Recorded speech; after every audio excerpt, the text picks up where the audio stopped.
Okay, so while most of you are probably still watching us on cable, there are a growing number of people who say things like cost and control mean that they're cutting the cord. And the latest research shows about 1 out of 5 young adults are choosing a mix of an old-fashioned antenna and a rapid number of growing online options. Tonight, Only News 3's Matthew Simon dives into the pros and cons of cutting the cord.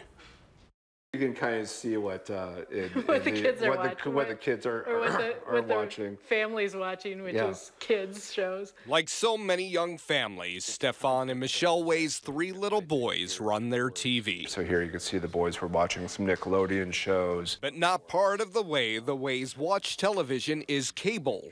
In 2011, angry over high cost, they cut their cord for good. You know, we just get to watch what we want when we want it. Is the biggest thing. Otherwise, then I'm just scrolling with the cable, and I was just scrolling through to see what happened to be on. I don't miss cable at the end of the day. Don't miss cable. For local stations and networks like CBS. It's behind the W up there. The Ways have antennas on 2 of their TVs. In general, people are surprised about how many channels we actually really do get. So right through the antenna, we get 13 channels.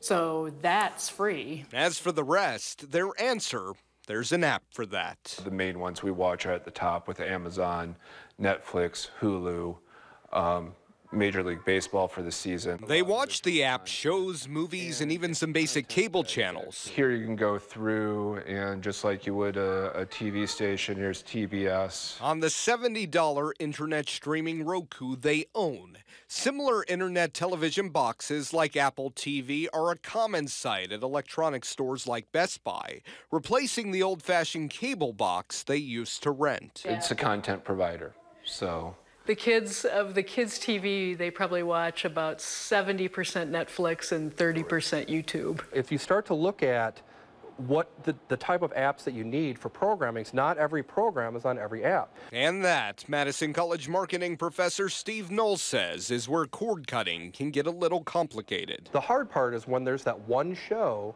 that you really want to watch and you know it's going to come on in a few weeks, and you start going, where is it? Where is it? And it turns out it's not on this, it's not on this, it's on another app that you didn't even realize you have to get. Then you have to kind of scramble and figure out if you can even get that app. A lot of it depends on what you're looking to get out of it.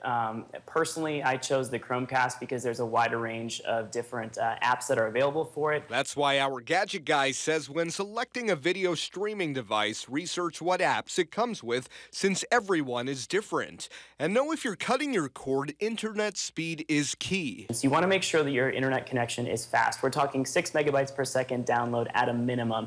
Anything less than that, you're still going to be able to stream, but it may not be a very pleasant or entertaining experience. It's entertainment. So, you know, it's balancing what we do. While the Ways say their choice to cut the cord might not have been the money saver they thought it would be, like many who've done it, they say the greater control they now have over their entertainment means they are not going back to cable. For us, it's more of how are we spending family time.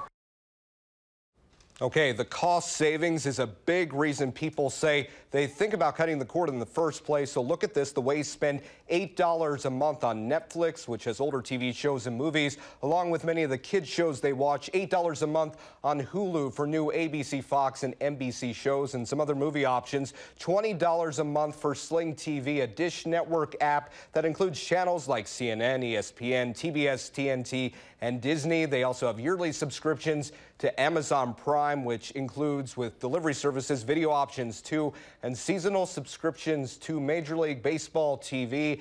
Add an internet. It's different for everybody, and that's where the Ways average out when they look at all these costs, about $53 every month. There's a lot that goes into this, as you can see, so this is why a lot of folks are watching cable still. Well, I met a couple at Costco over the weekend. They said they spent almost $200 on cable. So that's a huge comparison. I mean, a huge difference in what you're looking at. You save the money, but at the same time, you have a lot to do. And there's a lot of different boxes, a lot of different apps out there.